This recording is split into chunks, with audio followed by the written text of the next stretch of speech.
All right. Hello to everybody that is tuning in for tonight's episode with the SCA Coaches Corner. Our guests are arriving.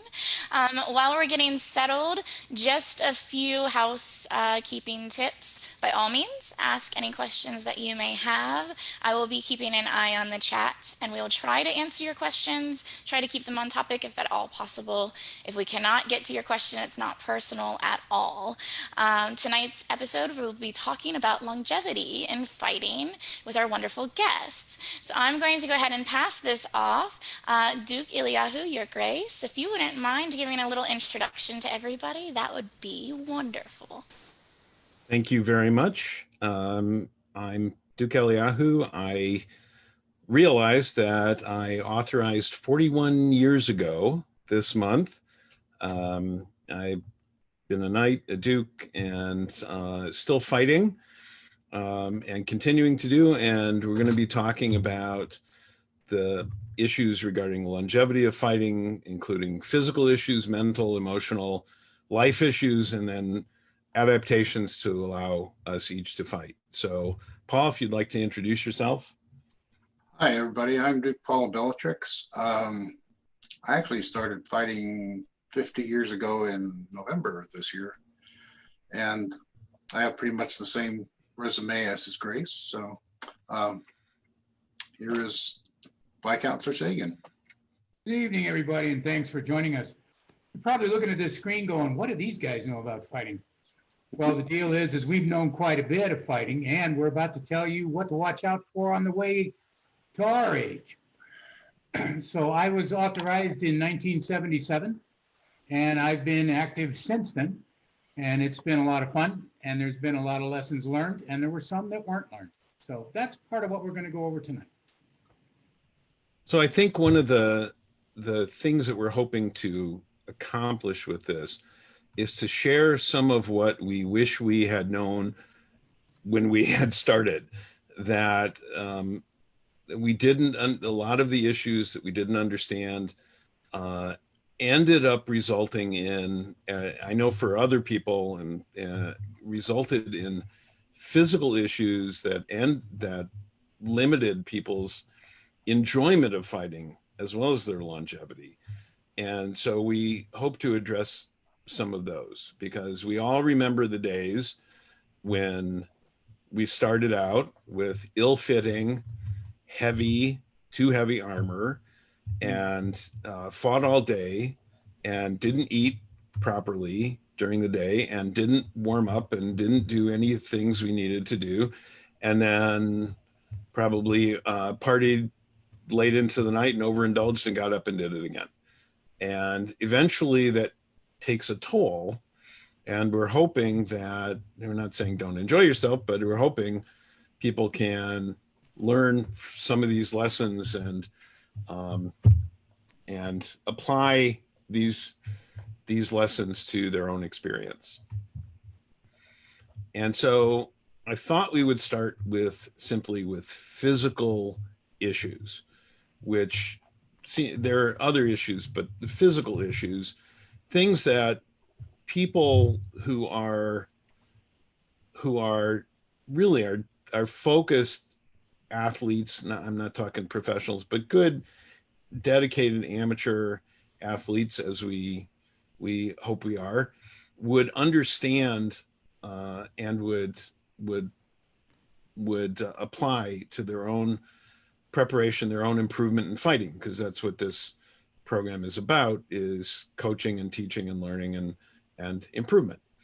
So fitness issues. I still know people who don't warm up and don't cool down. They just put on their gear and go out and start fighting. Maybe do some sparring, and then boom, they're right into it. And that can lead to strains and sprains and tears and other kinds of issues. But stretching is a big topic. It's not just as simple as the kind of stretching we learned in gym class, which was counterproductive. So that's just one issue. If Paul Sagan, you want to chime in on this? Anything about what you've gotten out of for physical fitness preparation, any of that you can that you have learned to apply to your own fighting? Sure. I was lucky in a way in that I was a varsity judo player before I got in, and you just can't play judo unless you're in shape. Just flat out can't. And you really shouldn't fight if you're not in shape. It just leads you have to start using the wrong muscles to do the wrong thing because you don't have the right muscles and they're not strong enough. You do things that are unfortunate because you don't have the condition to do them right. You try to fight when you're way, way, way too tired to really control anything because you're not in shape. You just got to do it. You don't have to be in professional football player form, but the closer you can get to that, the nicer it is. Basically, the first 2 years in the society, I just never got tired. It just wasn't anywhere near as hard as what I'd been doing. But I learned my lesson, so I kept keeping it up.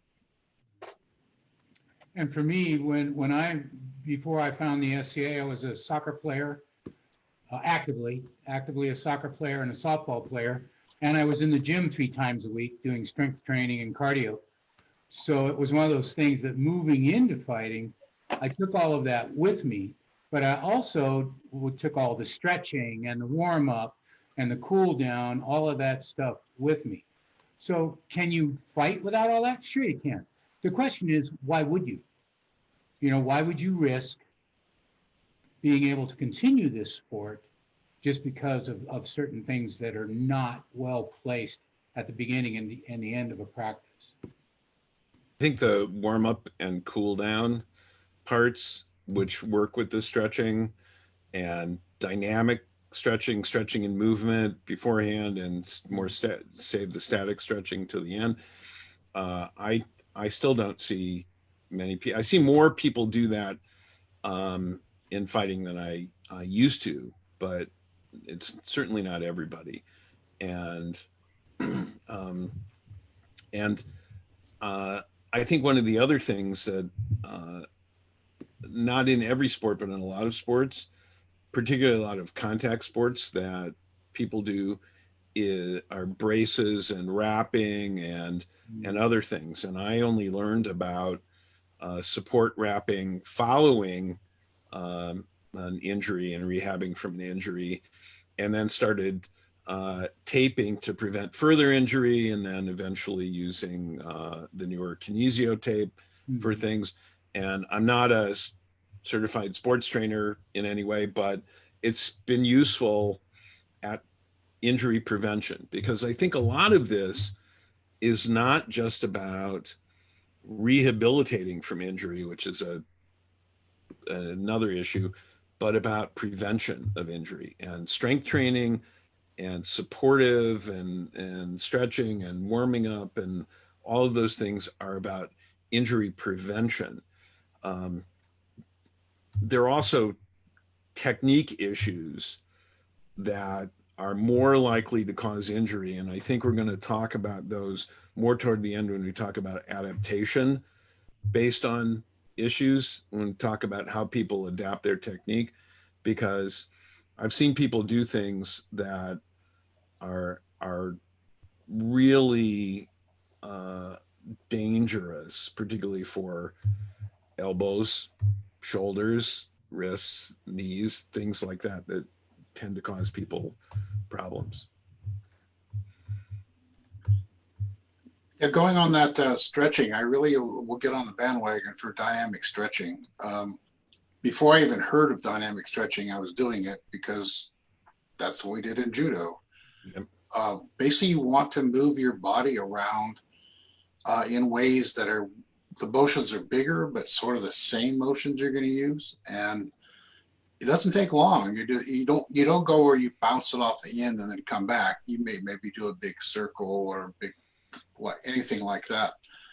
And it's been shown to have a much more beneficial effect than any of the static stretching. Static stretching does work pretty well in the end. But you got to do both. If you let your muscles tighten up at the end of the fight, and you do anything wrong, it's gonna get you.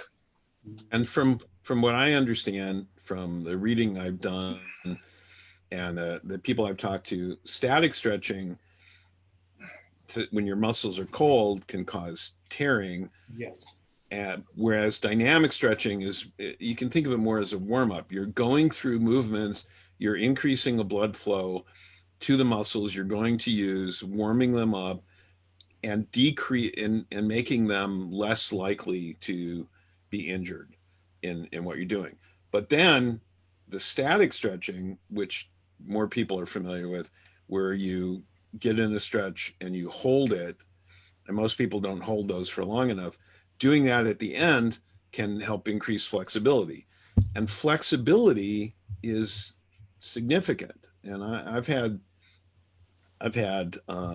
students who I had to start with improving their flexibility and their body awareness and being able to move their shoulders independently of their hips to under and that feedback, that body feedback, because they were so out of touch with their own bodies, and then getting them to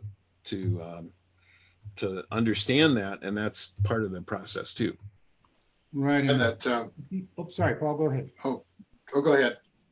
Some of the stuff that I've learned over the years is not only to have the trainees stretch in armor, but out of armor, right? Mostly in, because some of the times when they're going through all that dynamic stuff, they suddenly notice there's a gotcha in their armor and I can't move my arm this way. Well, do you have trouble throwing blows that way? Yeah. Well, okay. Then we need to fix the armor, right? And then the second phase of that, of course, is after that, you let them go ahead and do warm up, fully armored. Let's do exaggerated movements. You know, Paul, some of the stuff like we used to do, let's do this, and they get comfortable in it. And then sometimes the same thing will happen. You know, you haven't hit me in the leg once. Oh, well, I can't do that if you move to the left. Well, why can't you do that? Well, my armor won't let me. Right. You know, my knee bothers me if I put pressure on it.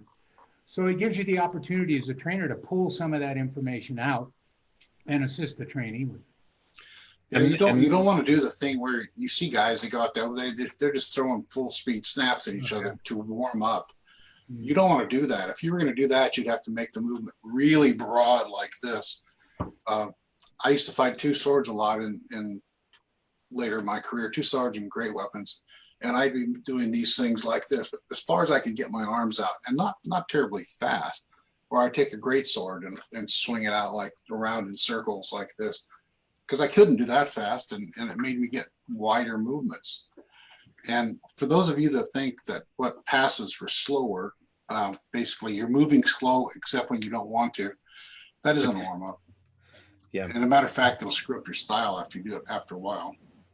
And I think this is a good tie-in to what I think next week we're talking about equipment evaluation and how you, and that's just something like you mentioned, Sagan, that I've taken people through their armor piece by piece, how it fits, how it moves.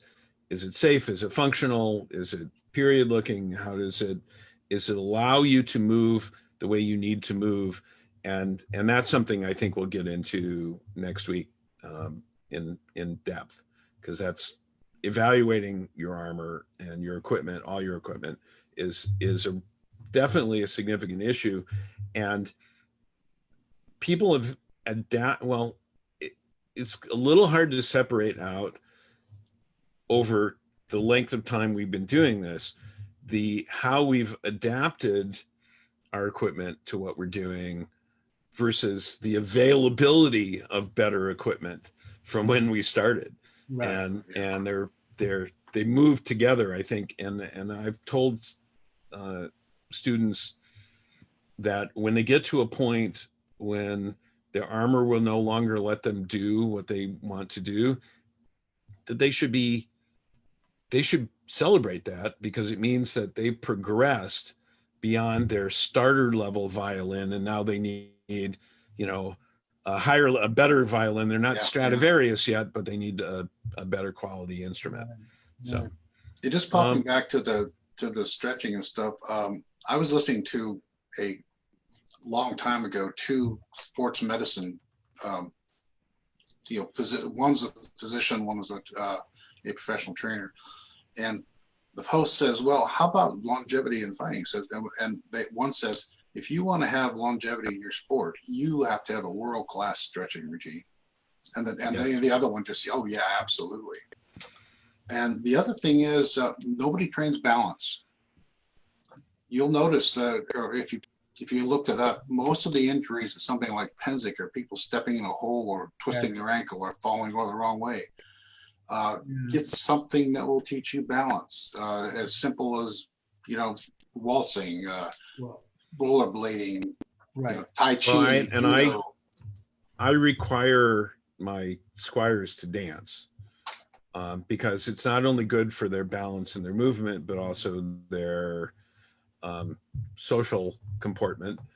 But when I was a competitive fencer, I used to work out at a gym that had a balance beam, but so it was the 4-inch wide beam, but it was only that far off the ground. And I would practice advances, retreats, and lunges and recoveries on the balance beam for balance. And so balance is really important. And yeah. Read those stories. Part of the training regimen that I use is I always look for an uneven field. The biggest group of trainees I had was when I was in Sacramento, and I had a pockmarked backyard, and I left it that way. And one of the things they learned right away was, I don't know where I'm going to be stepping, but I know it's uneven. And at first it bothered all of them. Every one of them, it was like, what are you doing? I'm concentrating on where my foot is. And it's like, just forget about your feet. They'll learn on their own. If you want to, when you're warming up, move all over the backyard. So I would have them move around in slow work and then get it up to about 3/4 speed and just waltz around the backyard like you were talking about, and get used to the fact that you don't know what the field's going to be like on any given Saturday.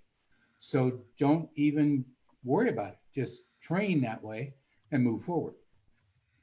Yeah, I think those of us who were in marching band in high school always got a sense of careful stepping, because in parades they'd always put us behind the horses. Yes.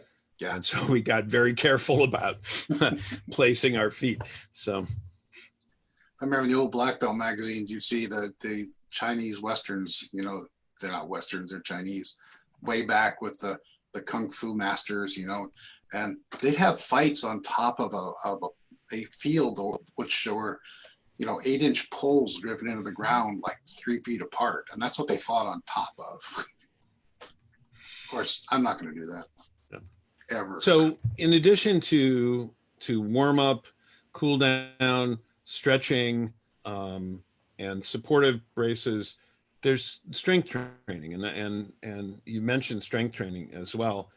And there's, I'm not a strength training expert, but I studied enough and with enough people to understand some of the differences between different kinds of strength training and functional strength training, and what that means and how to do that. And I think with the availability of gyms, or when they aren't necessarily open now, but home exercise and published material and video guides and body weight exercises, and there's a lot that people can do, and it doesn't take hours every day.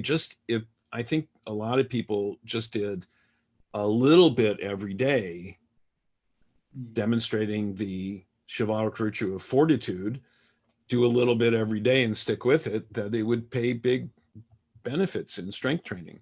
Because as Paul, you said this, you didn't get tired when you started because you were very strong. The stronger you are, the less tired you get. You don't have to work as much at things. Exactly. Yeah, and I encourage strength training, and I've had people come up to me that, they can hardly lift a sword up and they want to fight. I say, come back in 6 months after you've done this and this and this and this. Personally, as I got older, my training went pretty thoroughly to resistance and body weight stuff. because I don't want to be doing a heavy lift and have my muscles fail at that time, which will give me a sprain. Mhm. Before that, I pretty much that plus free weights, because you need to balance your workouts. If you go work on a machine, you have to go work on the machine that does just the opposite of that. Because if your arm is going like this, then you have to get the muscles that go that way too. And that's really important.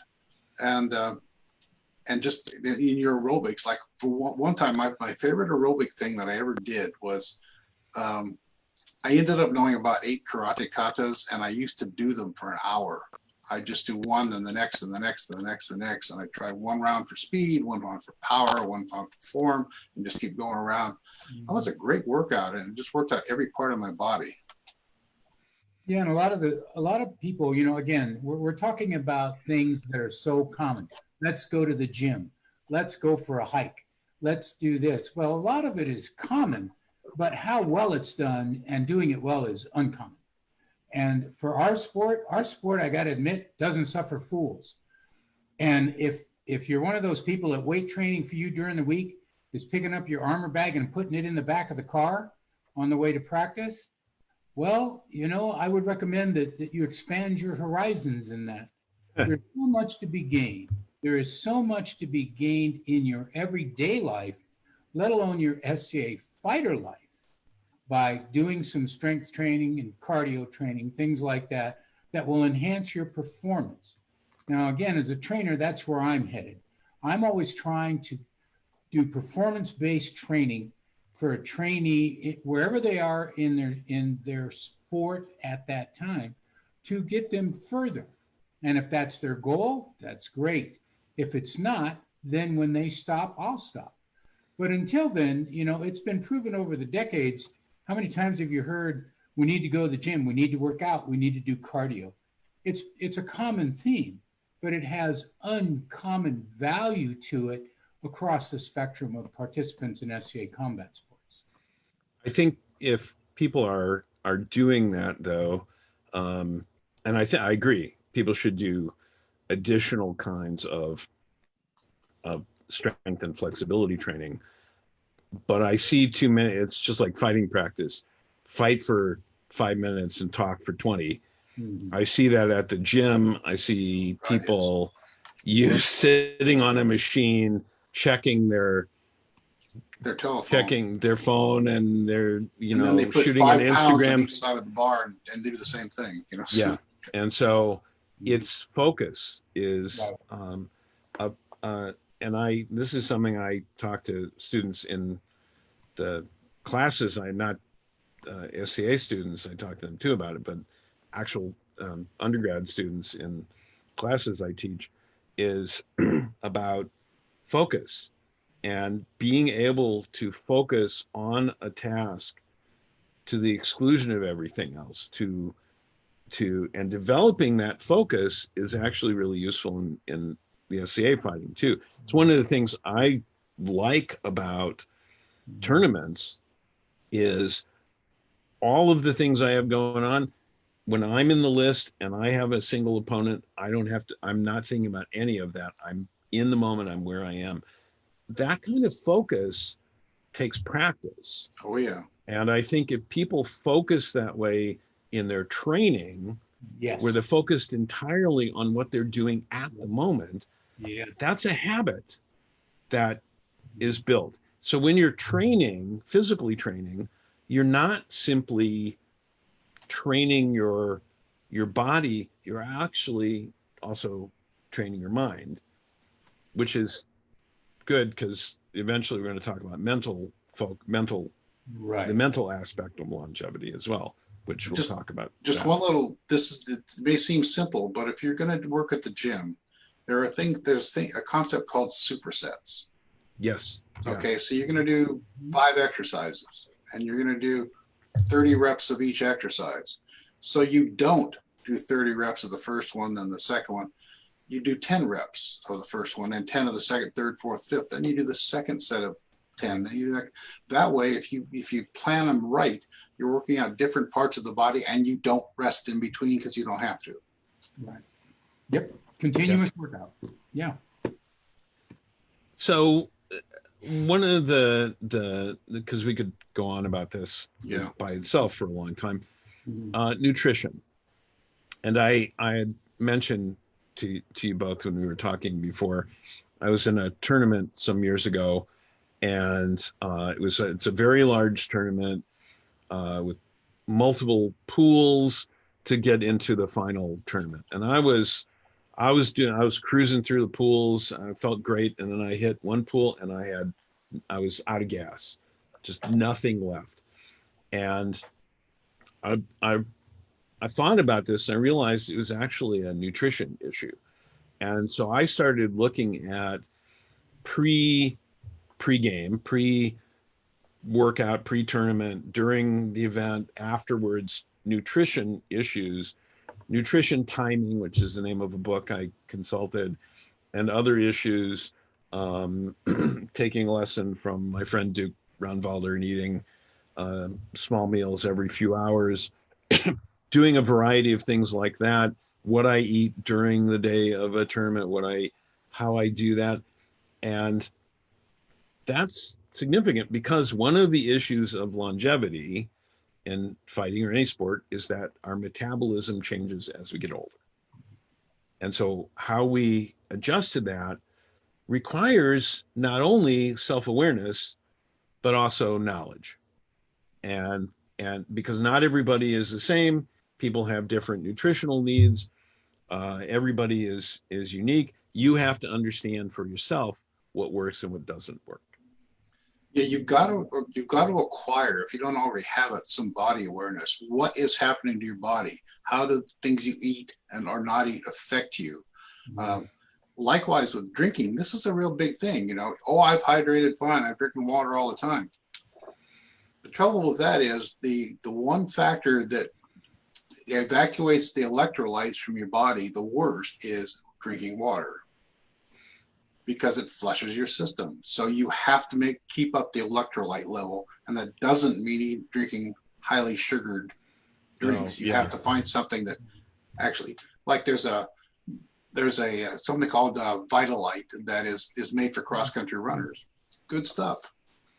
I'll have to look that one up. I've used something called Echo Drink, and I've used Zip Fizz, which is it's a sugar-free electrolyte additive with additional B vitamins, which I drink before workout because the B vitamins help dilate blood vessels and improve blood flow to the muscles. But yeah, it's understanding, being in touch with your own body feedback, what it's telling you, and paying attention to that is really significant. And the other trick here too is to remember that your needs during tournament are very different than your needs during war. You go to a war and there's going to be a battle every hour or 2 hours, and you plan on being in every single one of them, and your camp's 20 minutes away or whatever. You really have to pay attention to the hydration. It is one of those things that you really need to be hydrated. And in heat, well, there's another factor, right? The hydration is even more important there. Yep. Then you've got the nutrition issue. If you're going to be out on the battlefield and you know you're going to be out there for 3 hours or something, take something with you, right? Know your needs, know your requirements, and then prepare for those. And absolutely don't neglect them. I bring a bag out onto the always with the tournament field, but out into the melee field, the side of the melee field, and it's got protein shakes and electrolyte water and carb gel and other things. And Vesper asked a question: why do people drink pickle juice? Oh, there we go. And yeah, pickle juice is remarkably satisfying because it actually has electrolytes, and it's got salt, and it's got, so it, and I think one of the best things I ever had after a big melee at war was great people from Callantyre had a tent set up, and they were giving out hot chicken soup, which of course is counterintuitive comfort food for me, but it very much it was most satisfying thing, and I didn't Yeah. expect that. It was Yeah. great. Well, it had protein, carbs, All of it. salt, every liquid. Yeah. I'm sorry.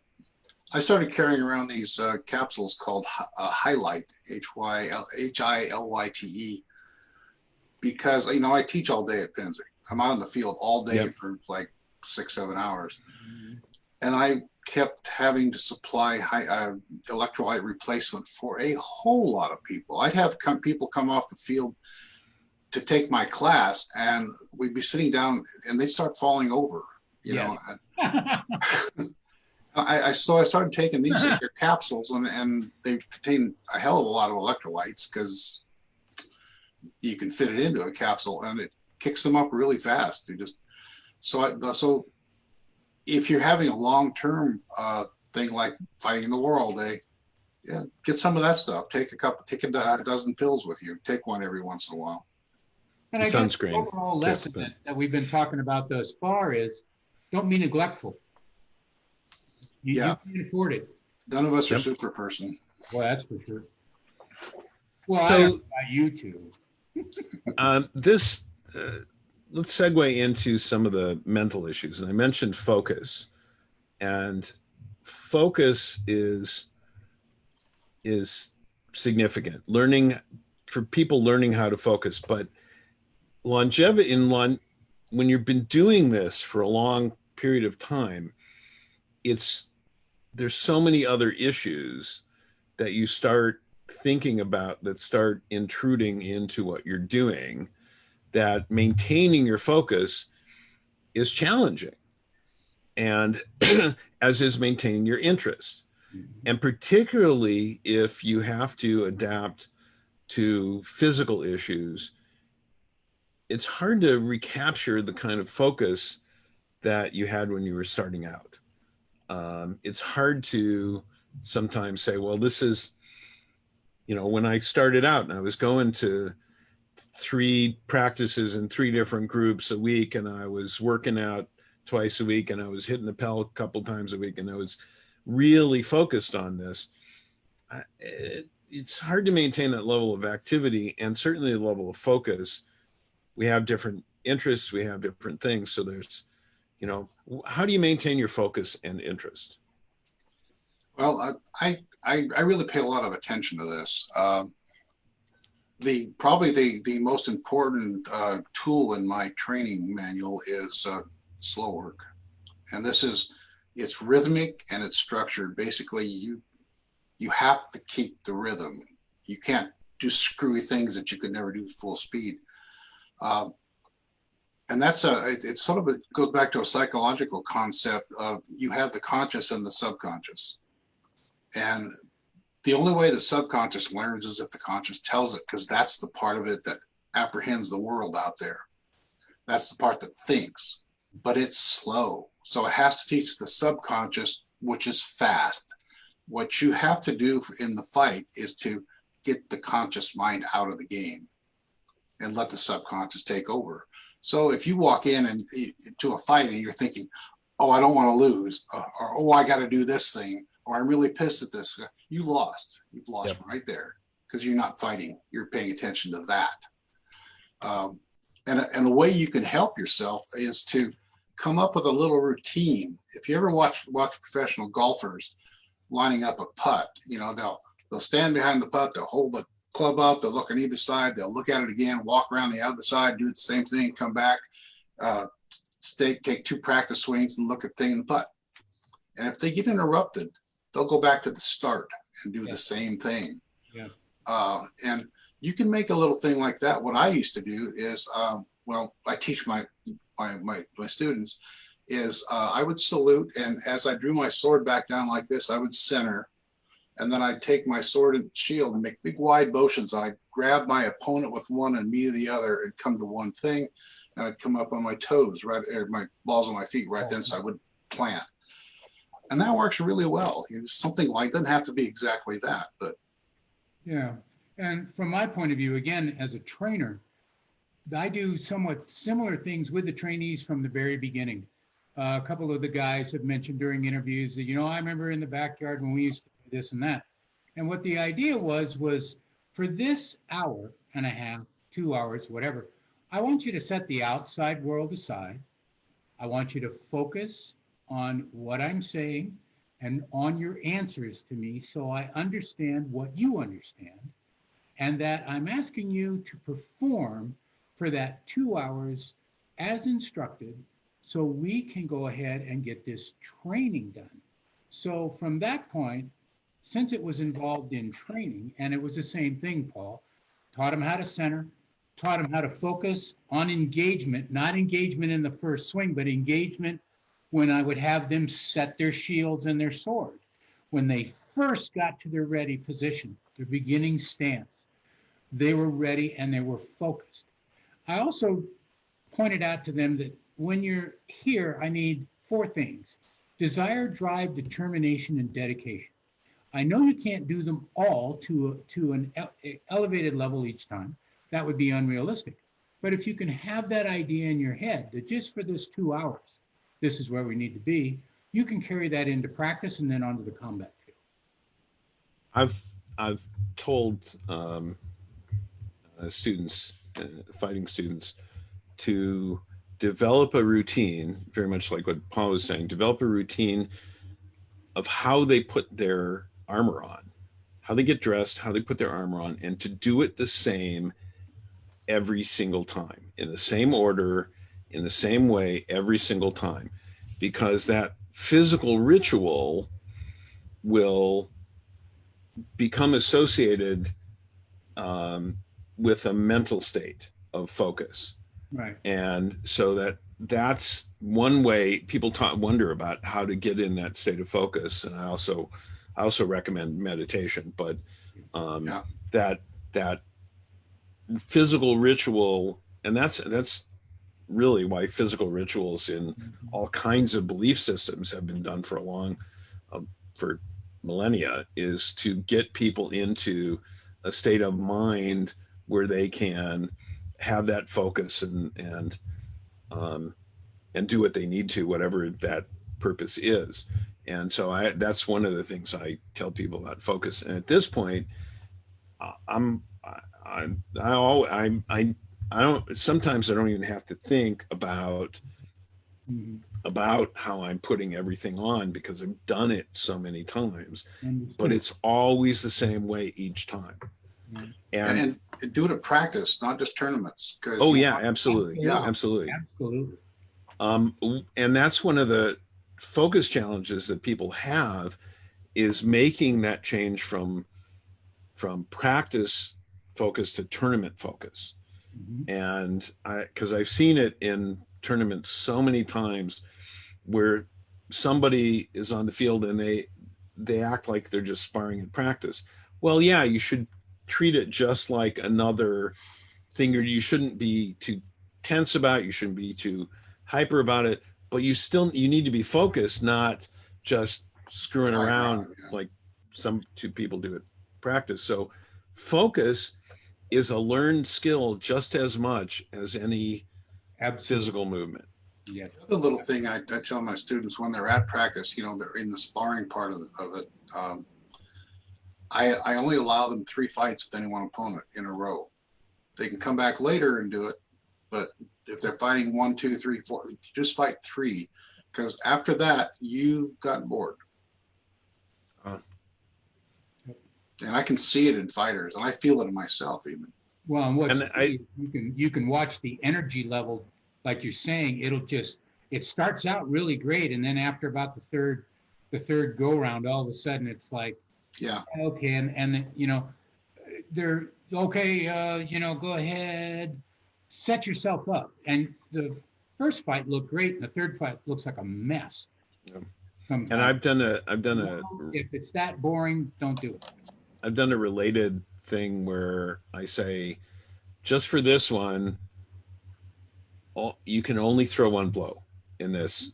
So you have to, the focus change of I can't get hit.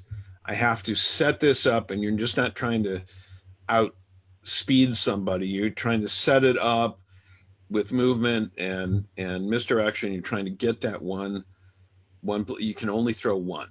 You can feint as much as you want, but you can only, there are various techniques to teaching techniques to get people to improve their focus, and those are good ones. I use a very similar exercise. I have the opponent has to keep swinging; they can't stop, and then the other guy only has one below. Mhm. Nice. Yep. So I'll change topic here into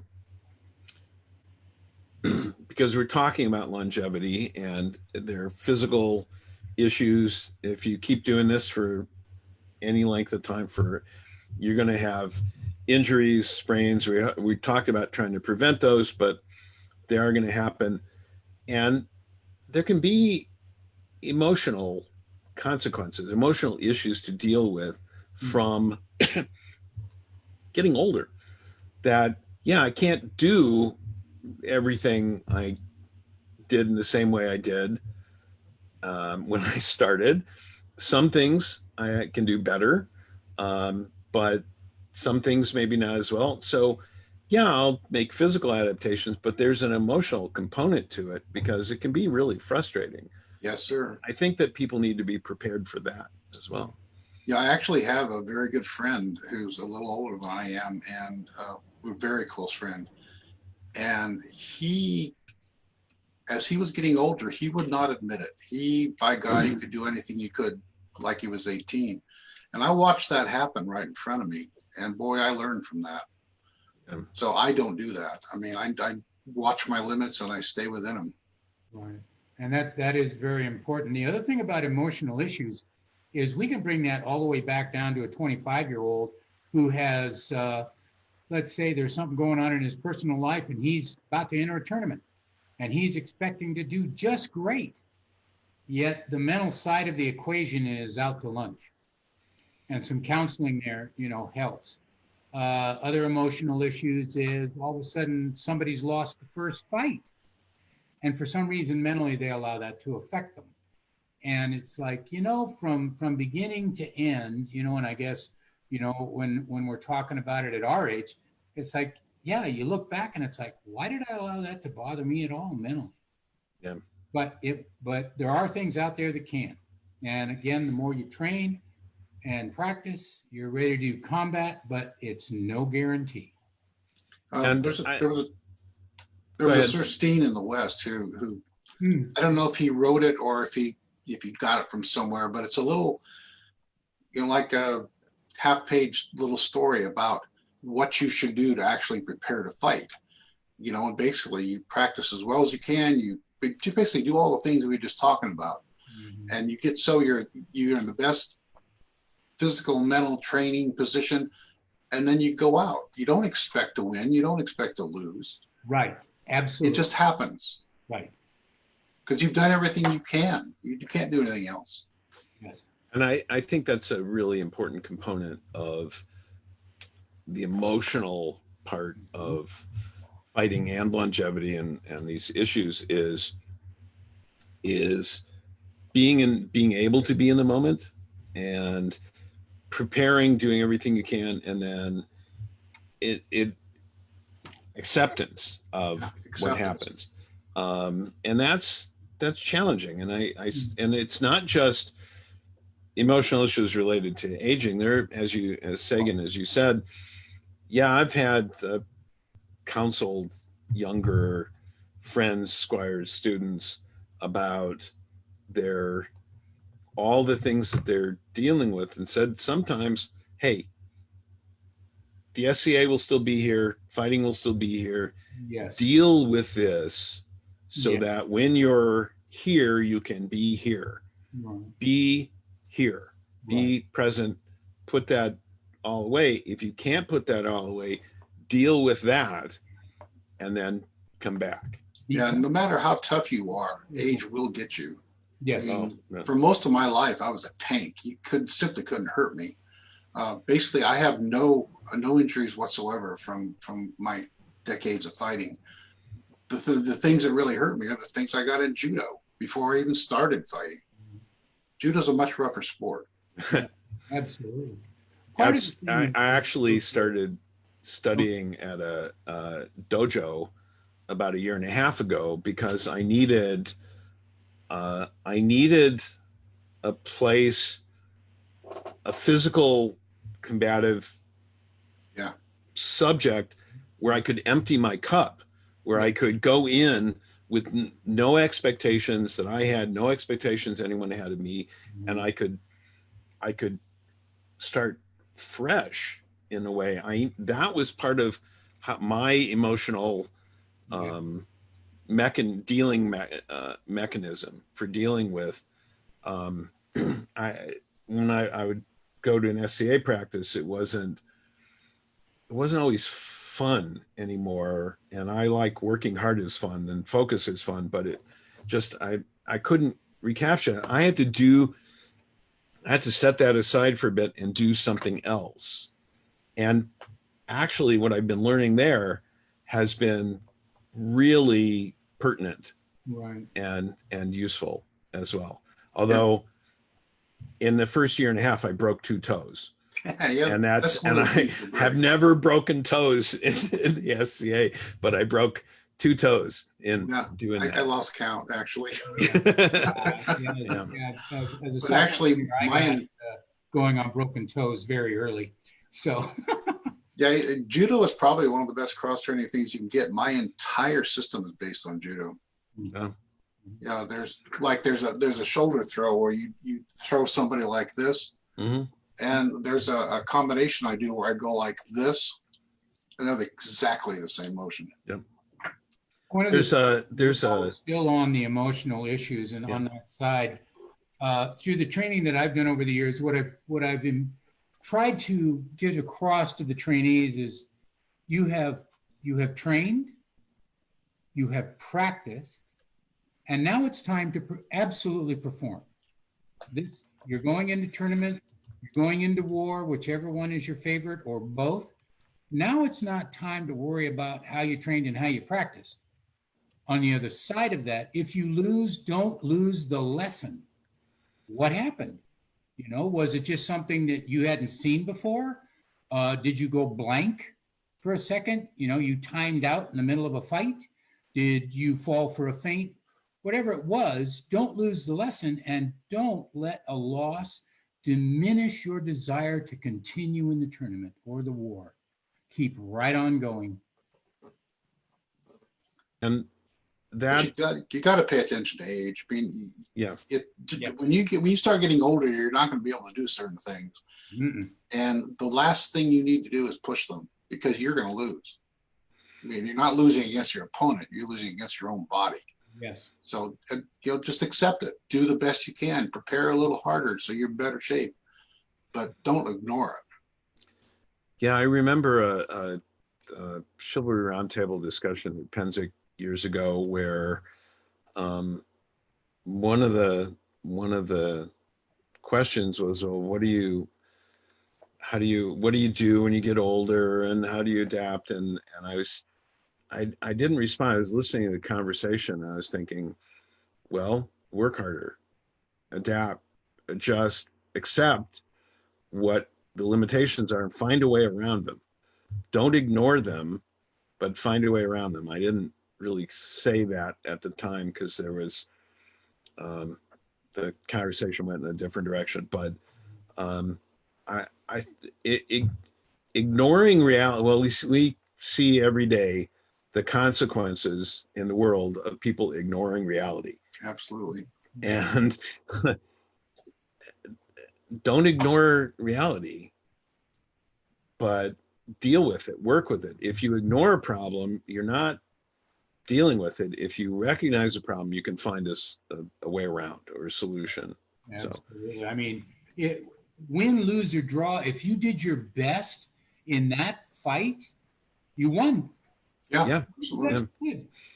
Well, and even in, as I've told the people who are trying to learn new techniques, particularly in practice, and this is another issue which I didn't really include in this, is to touch on, is understanding the difference between practice and tournament. That so many people approach practice like they just go out and spar. They're not practicing specific skills. They're not getting feedback. drilling them. They're not training these specific techniques until they can do it. It's not learning how to do it until you do it right. It's learning how to do it until you can't do it wrong. And Yeah. they don't, and that's what practice is for. And then you go out and you perform. When I was starting to write my book, there's a couple of books I read in preparation to help me. And one is called With Winning in Mind. And it's written by a multiple world and Olympic champion target shooter. Mm. And the way he looked at it was exactly the same way I look at it. Yeah. I so lost my train of thought. What were we talking about? Well, that's okay. I was going to move us along to how life issues affect longevity in fighting. And they do, employment and relocation, responsibilities, family, other things. I've certainly seen that affect people. Sometimes they go away, they don't come back. Sometimes, it's one thing when it depends when you discover the SCA and you start doing this. But if we're lucky, we have increasing responsibilities in employment, and that's beneficial to our lives, but it makes it challenging sometimes to do other things. And so that's an issue. There were times in my career where I was working 50, 60 hour weeks for long stretches of time, and there's no time to do other things or to think about other things. And that's something it's another thing to be aware of. Absolutely. And to understand how that affects you. Right. It's a very strong dynamic in almost anything we do. And one of the things, again, as a trainer, when people would join in or I was on a trainee, it would be, well, what do you think you're going to do as far as training? Well, I'm going to go 3 times a week. I'm going to do this. I'm going to do that. And I would warn them about this big, bad buju thing called real life. And would remind them, if you can do 10 minutes a day, absolutely dedicated, that's great. If you can do 2 hours a day, that's even better. But the thing is that if real life comes along with something, don't get dejected about it. Go ahead, it's real life. Guess what? It comes first. It wins. And then get back to your training as you can. Even if you're doing just, 10, 15 minutes a day of mental training, just, okay, I'm going to go through this in my head. I'm going to walk through this and I'm going to do that. I'm having trouble doing this. Or you come up with a list of things to work on at the next training session or practice. You win. Yeah, I used to train myself. I had to retrain myself to walk at one point because of problems. And I used to practice walk down the sidewalk. Every time I got up from my desk, I would practice. But you just can't beat real life. It has to come first. Otherwise, basically, you're putting a plug in the dike and it's going to break eventually, and if you treat it so that your life works, then you'll be able to get back to fighting sooner. Right. And the thing is what are you putting at risk? Yeah. You really have to take that into account. What are you putting at risk if you try and set real life aside for your SCA hobby?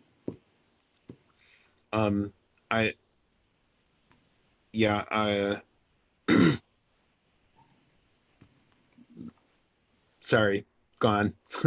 I know I was going to say something, and that's another part of getting old, by the way. Yeah.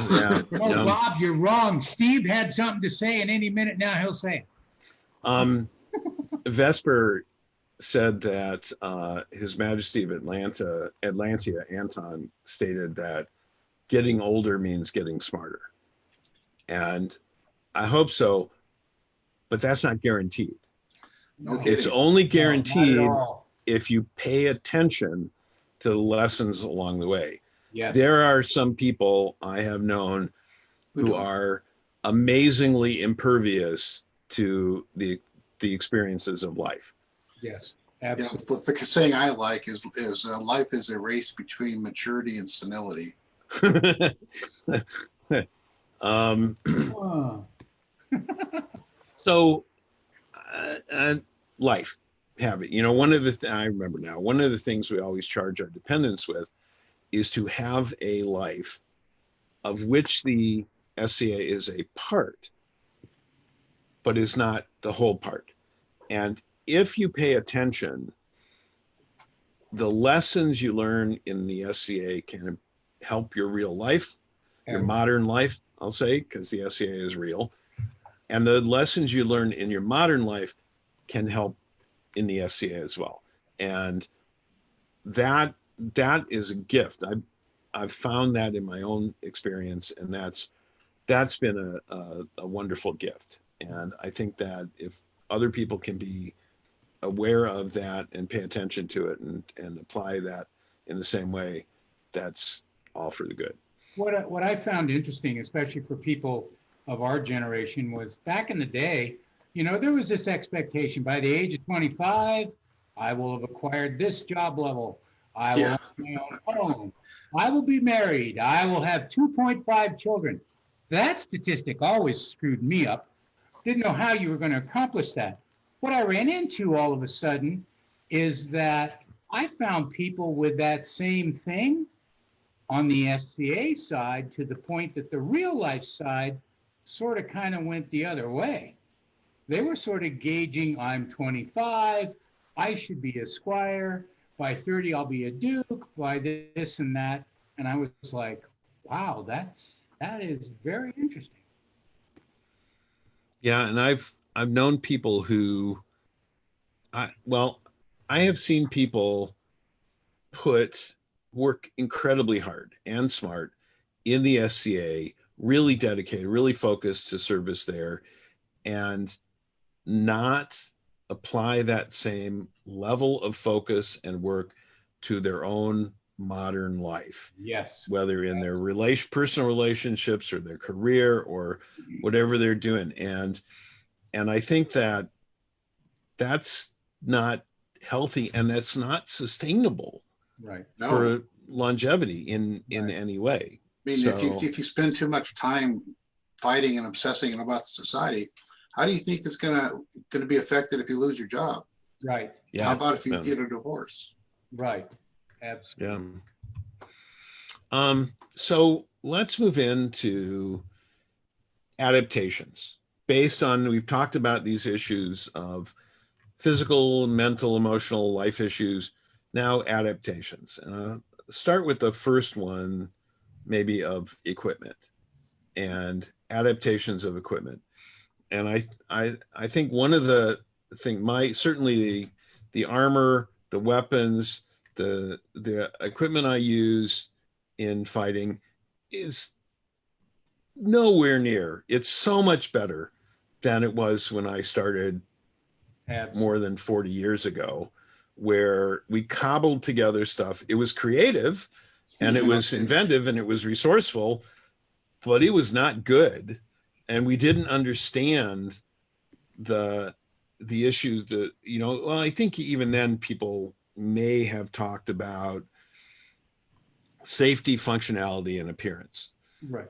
but we didn't have the resources. We didn't have the people. I remember a tournament I went to. Somebody I didn't know from out of kingdom came up to fight, and he was in beautiful harness, and I mean beautiful harness, and it's like I don't know who this is. I can't underestimate an opponent, and Uh-oh. took our on guard, and I'm doing these subtle movements. I'm feeling him out, and he is not buying anything. And finally, I looked at him, and I just stepped out and hit him. He was brand new. He'd just authorized that day, but he had the resources to buy his harness Right. from vendors who make it. We didn't have that when Yeah, I started. no No. kidding. And so I've actually shown people I've analyzed balance issues and equipment issues and how to maximize equipment for for you. And that's one of the things we're going to be talking about next week is equipment evaluation. Right. So adaptation, I know that my harness is lighter than it was years ago. Right. And that was necessity. As much as comfort, it's necessity because I can't carry around all of that that I used to for as long as I used to Going back, without I had- feeling the effects. we I had we to did not at have one the point ability. go from steel legs to leather legs because my back wouldn't let me use them. Right, right. And we did not have the capability to go out and find an armorer who could build us medium carbon steel tempered legs, arms, spalders, whatever body armor you wanted that weighed a quarter or less of what we were fighting in. Now we can. I know that the sword I donated to the baronial archives the second sword I ever made, second rattan sword I ever made, and it's a club. It Mhm. is a big round piece of rattan with a big round handle, and it's horrible. It's unwieldy. It's not bound. The swords I use now are much lighter, much more in keeping with period weight, light period swords, because that's the balance, and I know how to set the balance point, and so it's the knowledge that people have of equipment allows us, and the availability of it allows us to make adaptations that work. I think if people use better equipment when they're starting, Yeah. that will also help their longevity. Absolutely. I tend to make all the swords for my fighting student their first sword, and I make them be there while I'm making it because I have a very specific idea what swords would be like. Mhm. I think all of us who've been doing it a while Yeah. have very specific ideas and preferences, and they aren't always the same, but there are certain principles I think that are pretty similar. The thing that always gets me is I get this from especially smaller women fighters. You know, they tend to, when they're getting a new sword, they tend to get one of two pieces of advice. You got to have a short sword because you can't handle a long sword because you're a woman. You know that. You know, that's bullshit. Yeah. And it has to be either real light so you can swing it fast enough, but you'll never kill anybody, or real heavy so you'll kill somebody, but you'll never hit anybody. Right. And it drives me nuts. Yeah, it has to be all equipment has to be fitted to the person. And that's not just armor, it's everything. Sword, And- shield, great weapons, pole arms. Yeah. I had this woman come into one of my classes at Penzic once, and she was wearing breast and back plate, and she was a big lady. She was taller than I was and probably weighed close to what I did. And the armor was her chest plate was so bad that she could not bring her arms in any further than this. Oh. It just stopped it at the shoulders. Yeah. Uh, I was at a event years ago, and this fellow came up to me and asked me if I would work with him. I said, great. And he took his on guard, and he had this really weird, unbalanced position with his hips cocked forward and his head down. I said, well, wait, stop. And I repositioned his body so it was balanced and centered. And the ocularum of his helmet was up here.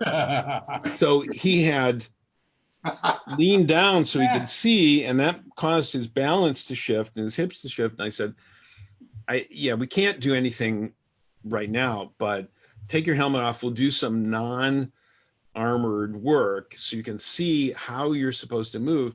And then you need to fix the helmet. You have to change the helmet. You have to. Yeah, that's another one of those things. If I had $1 for every time I asked, is that your helmet? Yeah, it's funny. Yeah. Well, no, I bought it from a friend or they gave it to me. Okay. Right. Yeah. And again, if people could start with the right equipment, Exactly. it doesn't mean that will be the equipment they will always use, because as their physical capabilities improve, they will outstrip the limitations of that armor. Right. But they can go beyond that. Right. So there are also adaptations of technique. Absolutely. And I've known people who had these different kinds of techniques that I looked at and I cringed, because it's like, okay, that's working for you now, but Mhm. elbow, your shoulder, it's not going to last, and you're going to injure yourself doing this. He said, well, yeah, it kind of hurts, but it's okay. No, it's not okay. It Oh, it's not means okay. you're causing damage. Right. So let's work with your technique. And I've had students who would come to me after they'd already started fighting. I said, we have to start over. We have to set aside what you've been doing and start from a new place so that you can learn how to move, how to do things in a way that is sustainable and effective. Yeah. Absolutely. And that starts day one. A lot of people, they're going to come along and they're going to want to get into armor right off the bat. And it's like, no, not for a while. But the other point is the first couple of times they get into armor, we run into that same thing. Where'd you get this armor? Well, my buddy gave me the body armor. How tall is he? 6'4". How tall are you? I'm 5'3". And it goes all the way out to the swords. They cobble their stuff together. God love them because they want to get started. And it's one of those things that in the beginning, they're not paying attention to the idea that the percentage of injury is higher than once they're actually in their own armor and they're getting some training and they're getting some practice. They just want to get started. And then it comes down to technique in that equipment. It's like, oh boy, here we go. And just like you're saying, one of the things, again, as a trainer that I use to prove to people of all ages about their technique is a video camera. Yeah. You can point out to them immediately, look what you're doing to your elbow, your shoulder, your hip, your whatever it is, and then it becomes obvious. But video cameras are not, even our phones aren't commonly used at practices. So. Yeah. I've identified a couple physical aspects of techniques that are really, really bad. And one is if you raise your elbow over the line through your shoulders and try to apply power, especially rotational power, that's really bad. Yeah, you're impinging on the. Yeah, Well, I've seen the anatomy diagrams where. Yes. Yeah, basically you unlock your arm from your core. I mean, I could have somebody put their arm up like this and I can hold them 2 fingers and they cannot move it any direction. It just, you're playing with your arm. You don't want to do that. You want to play with your core. Which gets back to the fitness issue of core training, because everything comes from that. And there are people who their back hurts because their core is weak and they're doing with their back, they're pushing with their back what they should be rotating with their core. And exactly. Just as a cross example, I do this stuff, it's called postural alignment therapy. And we can treat stuff like carpal tunnel syndrome. And the way we do it is not play around with the wrist. We play around with connecting themselves to their core and let the core do the work instead of the wrist. And it works. Yeah, sounds good. Okay, gentlemen. So I think we're coming up on the end. We've got one more item. We've gone through adaptation as far as equipment technique. Now let's go to training. If you had a couple of things, just 2, that now, and you're now back at the beginning of your SCA career, and you were capable and able to pay attention to them, what would they be? Mine is more tactics rather than techniques. I mean, I hate to watch fights nowadays, actually. The only time I really enjoy it is when you get 2 really, really top level fighters. And I'm not watching, I have to stop watching their techniques and just watch their physicality. Yes. Because there's so many things they could be doing that would make it a lot better. So let's make this personal, Paul. I want to know, for your training, for your practice, and for your combat, what are 2 things that you know now that you would have paid more attention to then? Tactics. It would be tactics. And what's another one? Well, there's a technique I call commitment swings. And that's part of tactics. It's basically a swing that looks like it's going to hit you, but doesn't. Right. and then it goes somewhere else. Right. Actually, the other thing is, if when I'd written the first attempt at a manual, that I would have not included a certain picture that everybody didn't read the caption for, and that became the snap in pretty much the eastern part of the country.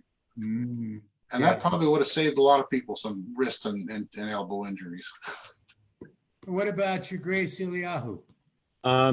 Footwork. I would have focused a lot more on footwork when I was starting. That only came later. I think about 20 years after I had started, I spent a couple of years completely changing my technique to a more footwork based technique. Hmm. And that took 2 to 3 years of constant practice to become my default.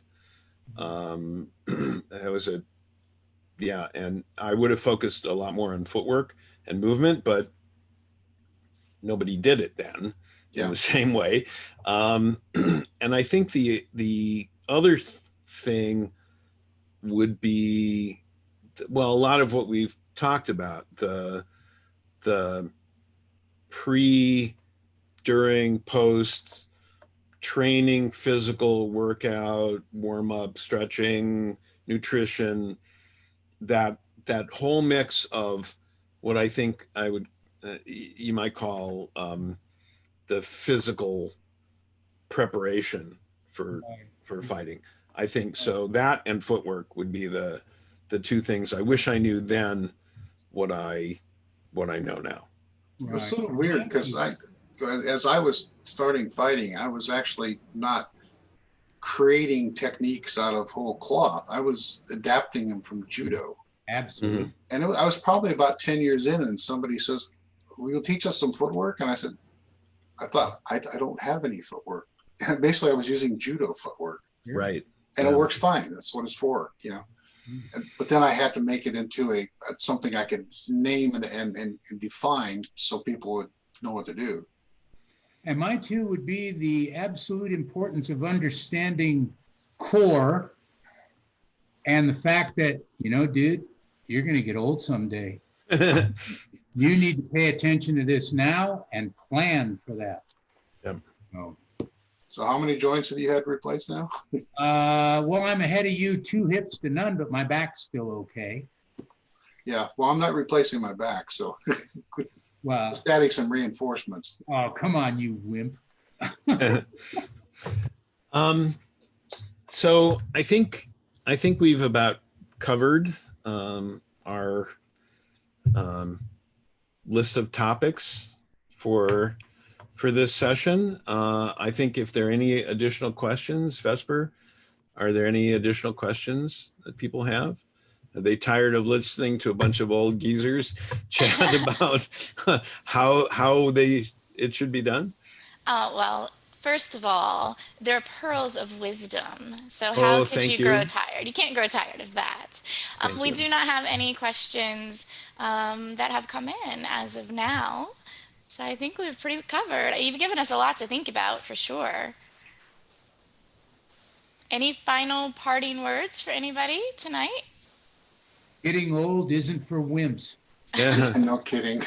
Well, and it's getting old is better than the alternative. And I'm thinking of the people the dear friends who have not had the opportunity to get old. And I'm thinking of them tonight, and I wish them well, and I wish they were still here to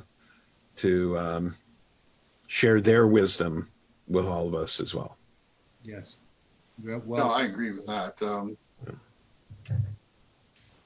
Basically, if anybody is interested in pursuing my system, I'm easy to find. So get a hold of me. I'm actually teaching about 13 hours a week of one-on-one instructions over the internet. So you can get a period too if you want.